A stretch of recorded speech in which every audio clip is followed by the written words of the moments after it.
Arty Noobs with general disturbance. This is the T67. It's a Tier 5 American turreted tank destroyer. It's located on the northwest spawn of Empire's border, and this one is under the command of Beowulf 19K30. And as you know, Beowulf was a tank commander. Yes, he actually was an Abrams tank commander. In fact, actually, the numbers in his name actually mean which specialization he has, his rank, and of course the fact that he was a commander of a tank of the Abrams. Now, T67, what can I tell you about this? Well, there was only 2 prototypes, and they weren't armed with the 57mm to start with. In fact, no, they were armed with the 57mm. This one's got the 76mm, 115 Alpha, 128mm pen with the standard rounds, and with the premium APCR, it's capable of 177mm. He spotted the enemy. Some ELCs over there, but he got spotted himself, and in fact, that's what spotted him. It's the Leopard. Ooh, takes 1 round. Now, the armor on this vehicle is paper thin, literally. Well, I say that. 25.4mm is the strongest, and that's on the front of the turret. But everywhere else on the vehicle is easy to pen. But it does have a decent 76mm gun. He's not getting good hits at the moment, but he will. And he does. And he gets a kill. He was spotted with that last shot. So, basically, this is the prototype to the M18. They started with the T67. In fact, actually, they started with a slightly different version of the T67. And then they made their way up until eventually they got to the T70 design. And finally, they went to the M18. Now, the original design actually had 2 Buick engines. 330 cubic inches altogether. Capable of propelling this thing quite quickly. But in fact, this one has a top speed of 61 kilometers an hour. In fact, according to the books and the history, it was supposed to be refitted with the R975 Continental rotary engine, which of course you know is an aircraft engine, but they only ever fitted the Buick into it, the 2 Buicks working together, which is the same actually, funnily enough, as the Hellcat. Yes, because that also was the original design was supposed to be the Buicks, but it ended up with the 975 engine. So he's got a second kill, going for the Stug. This is such a flexible tank destroyer. Always, the dispersion's not so great though. You can see here, that one connected. He is firing the APCR at long range, so he should pen. But you can actually get decent pen even at long range, even at short range actually, with the standard AP. I think the Stug's gone. Yep, he did go. In fact, it was the Fifi that got him in the end. Surprising that, because he's all the way back at the cap area. Okay, so we're on the move.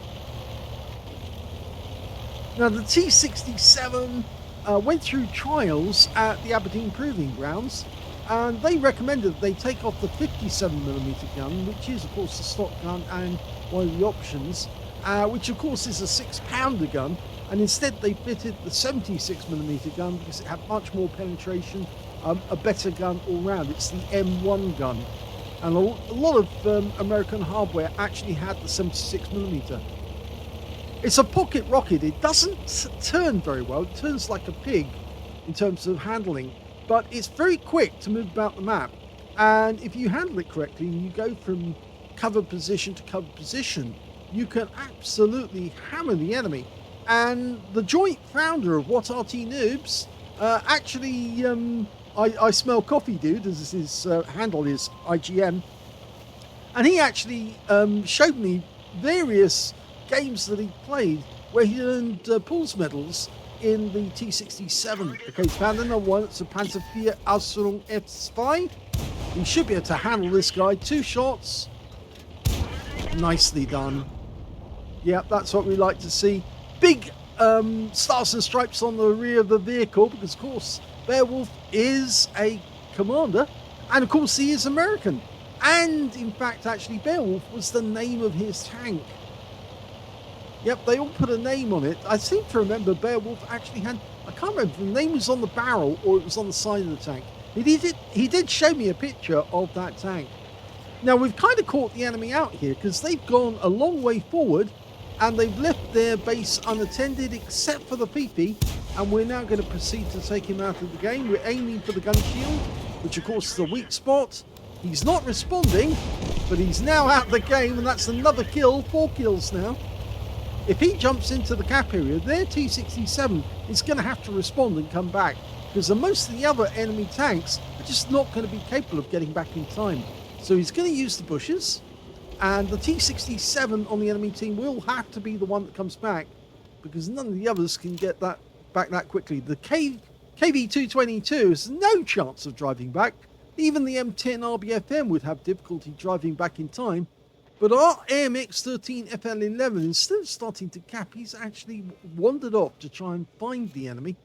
And he may find the enemy, but he might get wiped out. There's an AMX-13 AM coming towards the cap area. Now, we should be able to take him out of the distance. But remember, he's got the 105mm gun, and he's fairly good, or should be good, at shotgunning on the move.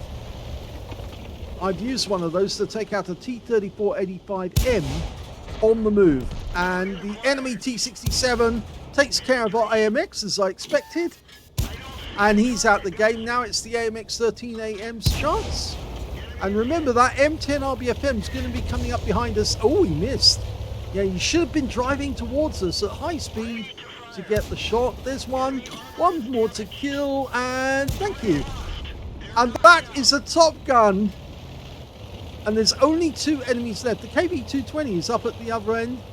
And that means we've also got the Pascucci's medal because we killed both enemy SPGs, the Fifi and the AMX-13. But the KV-220 is the only one up the other end. If we go up the other end to kill the KV-220, because unfortunately we did lose our Gorilla and our Zelimaica, and our VK appears to be having problems. We could have started capping, but the M10... Well, we did start capping. The M10 RBFM is probably at his own cap now, or he's turned around and gone back in the other direction. We might be able to catch him in the valley as we go through.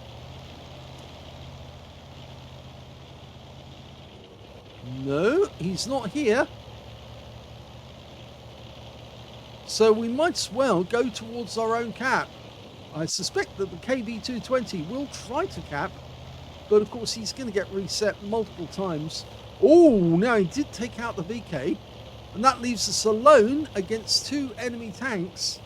But the T67 is more than a match for those 2, especially considering he's got most of his hit points, and I don't think the KV-220 does. In fact, so long as he aims for the turret, because of course that's the weak point of that tank, don't aim for the skirts because it's a tier 7 tank, or tier 7 hull with a tier 5 turret. He should be able to take out the KV-222 with just a couple of shots. Okay, now use your gun depression. He doesn't have much. Okay, he's capping. You could let him cap for the whole the game, but of course he's got an M10. And there you go, that's got him. He actually aimed for the hull there and he penned. He was using the APCR anyway. Now, we don't know where the M10 is, but I suspect he's behind us, actually, heading back in this direction, because now he knows where we are. And we might as well go and meet him halfway. Now, the M10 RBFM doesn't have much in the way of armour. In fact, although it's a little further along the development path than the T67 was, it's based on the M4 hull.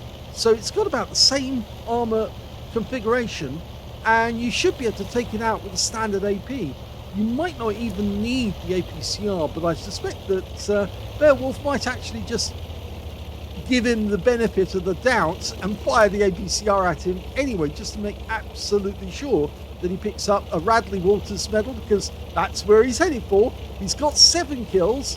1 more will give him a Radley Walters. And it's been a very interesting battle and informative, and I'm glad he actually did decide to actually go out and attack and kill the enemy tanks now. At the time I thought, well, maybe he could just cap out with the AMX-13 FL11, but that guy just had no interest in doing it. So the M10 is more than likely somewhere hunting us as we're hunting him. I wouldn't expect an M10 driver to be doing anything but.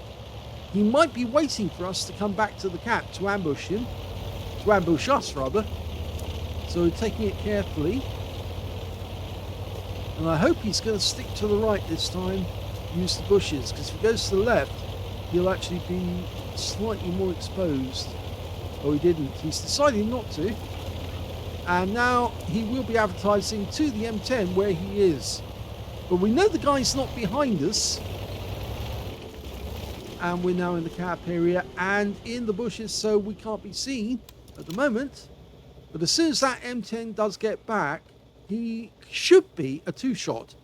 I think it's about a two-shot. He's about a quarter of his hit points left. So I reckon it would take at least 2 rounds, 2 direct hits, and he's out the game. The standard reload, which I didn't mention, by the book, is 3.55 seconds. You can see here Beowulf's got 3.47. So there he is. Hello. And 1. And he's now got 4 hit points left. And this should be a nice, clean, clinical win to pick up a Radley Walters, and a well-deserved one at that. That's it. He's done it. What a victory. Guns up and Radley Walters.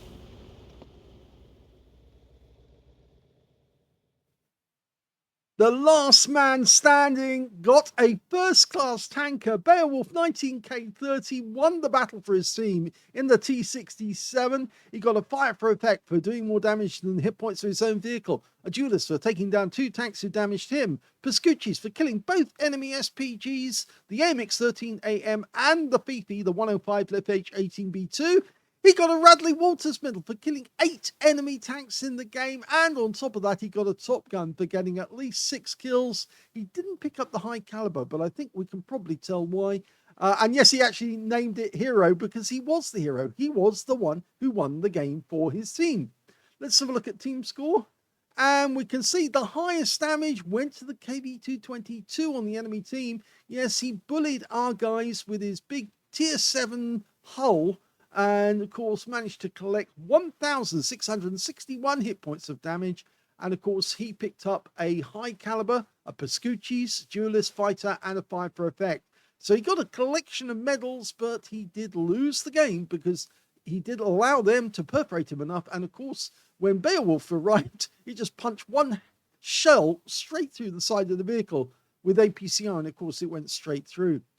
We can see Beowulf got the second highest damage in the game, 1,454 hit points, and the third highest went to the KB1 on his team with 1,209, and they were the only players who managed to get over 1,000 hit points of damage. When it came to kills, though, it was Beowulf all the way. 8 kills for him, 5 kills for the KB222, 3 kills for the M10 Wolverine on his own team. And when it came to base XP, yep, it's him again. Beowulf got 879, but the KB222 managed 750, even on a losing team, because he did so much damage. And in third place, well, that went to the AMX-13 FL11, who found out why you don't barge in and try and attack an enemy, because, of course, he then got shot up by the enemy T67 coming back to try and help his teammates.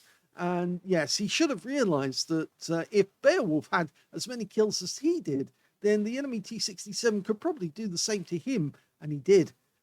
Anyway, when we look at the details, we can see he fired 31 rounds. Well, you get plenty of ammo. You get 70 rounds in total. I seem to recall it used to be less on the T67, but of course you do burn up that ammo fairly quickly. In fact, I also seem to recall there was one battle that I Need Copy Dude actually showed me where he ran out of enemy ammo and he started killing enemy tanks by sideswiping them. He'd come up to them, drive at them at high speed, and then turn suddenly so the rear of his vehicle would slam into the side of the enemy tank and ram it to death. He tried to do that to an M41 HMC, but the M41 was good at shotgunning and took him out of the game at that point. But 18 direct hits on the enemy, 17 penetrations, mostly down to the fact that he used APCR, 1,454 hit points of damage, of which 414 were at more than 300 meters.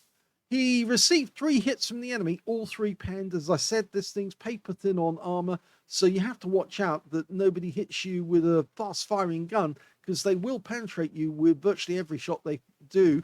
1 enemy vehicle spotted, 9 enemy vehicles damaged, 8 killed. He made 36 defense points in the cap, and he also got a loss of 12,753 credits out of that game. He did get a 30,000 mission payout, but the ammunition cost was diabolically big. And I'm afraid, yes, it is easier to use the standard AP than it is the APCR, but he wanted to make sure that he got that victory. And he also picked out 2,638 experience points out of the game as well. It was a good game. It was enjoyable. And of course, he got the victory for his team because he played coolly. He actually didn't go brashly trying to hunt down the enemy in the AMX 13AM and run into a T67 that would take you out like the AMX 13 FL11 did. He actually took it step by step, used his advantage to take out the enemy from a long range, and once he was actually wounded them so they were one shot, he could drive up to them and just shoot them out the game. They go. But yes, he did allow one of the enemies to get a shot on him. The KV-220 managed to get 1 round into him, but that was going to be the last round the guy got. If he'd aimed for the turret, he probably would have got him anyway, but he aimed for the center body, and because he was using APCR, it went straight through. But what a great game that was. And it's not the only game that Beowulf sent us. He's sent us some more, so there will be a few more videos coming in the next couple of hours. Hope you enjoyed this one. If you did, please give this video a like, do subscribe to our channel, and leave a little comment down below because it feeds the algorithm. And thank you for watching.